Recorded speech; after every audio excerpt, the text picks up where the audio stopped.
Matthew from the Robo Raiders FTC 7129, and today I'm here with Mr. Harlan, a engineering manager for DoD, and I'm going to be talking to him today about lift systems. A little later, Isaac is going to be talking to him a bit about some collection systems. So, Mr. Harlan, what are some common lift systems that are used in FTC?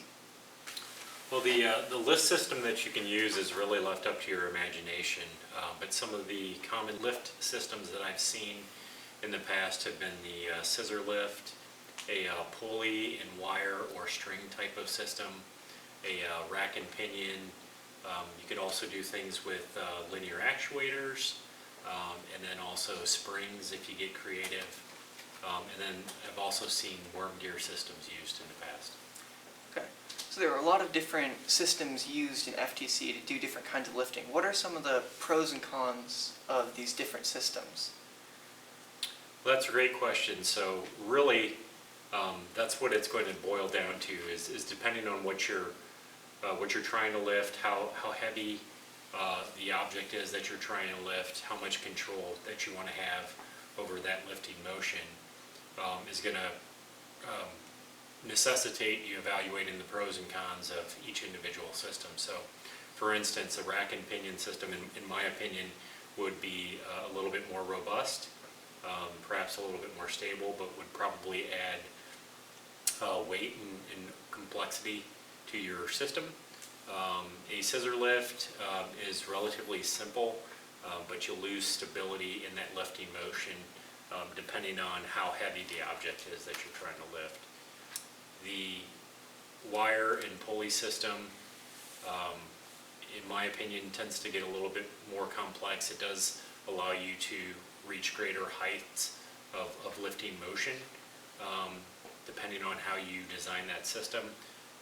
But it's very finicky in that the position of the pulleys needs to be very exact from each side, and then you need to make sure that the string attachment within the pulleys is of proper length and so forth.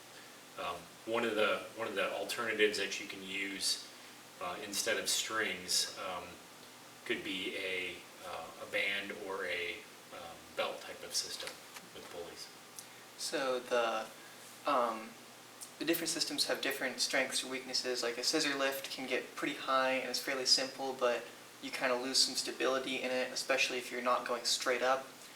And then something like a rack and pinion has good stability and is a pretty robust system, but is heavier and maybe can't get as high. And then something like a string lift system can get quite high and is fairly simple, but also complicated to be able to do well, to be able to get the strings or bands not to be able to catch on things and work consistently.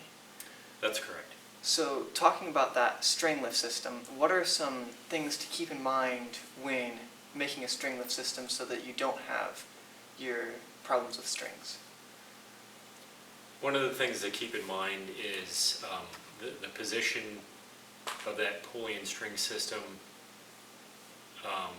within your overall system. So what I mean by that is if you have a string that breaks, or if there's some maintenance that needs to occur on those pulleys, you want to make sure that it's accessible and those adjustments can be made in a quick amount of time. The other thing that you need to take into consideration is perhaps the elasticity of the material that you're using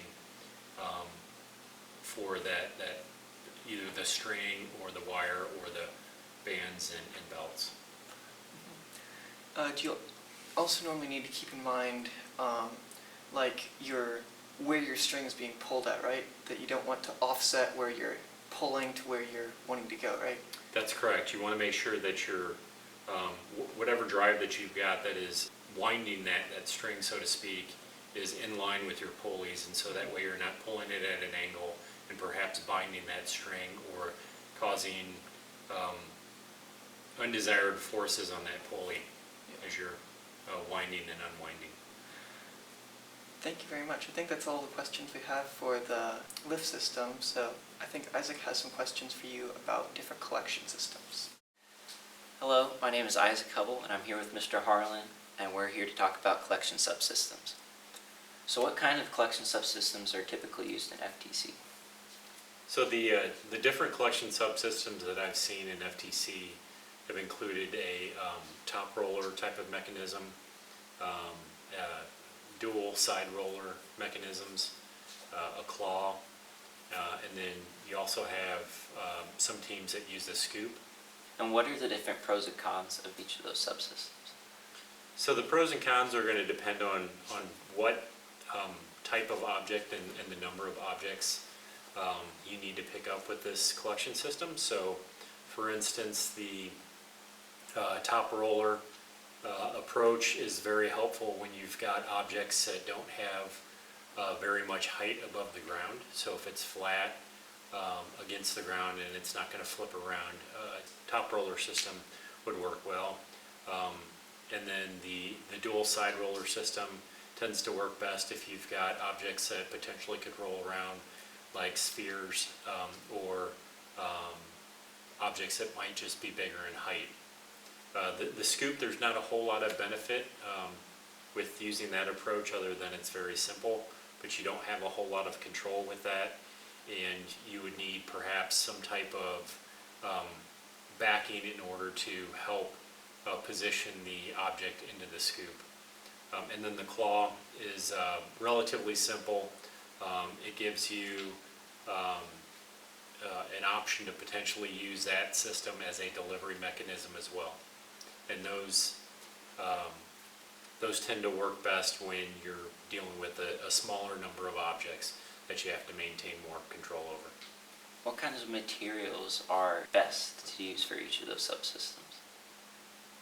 So with the top roller, you want to use some type of soft material, and that could have protrusions either in medical tubing or any other type of material that would conform easily or perhaps grip onto an object that you're trying to scoop in.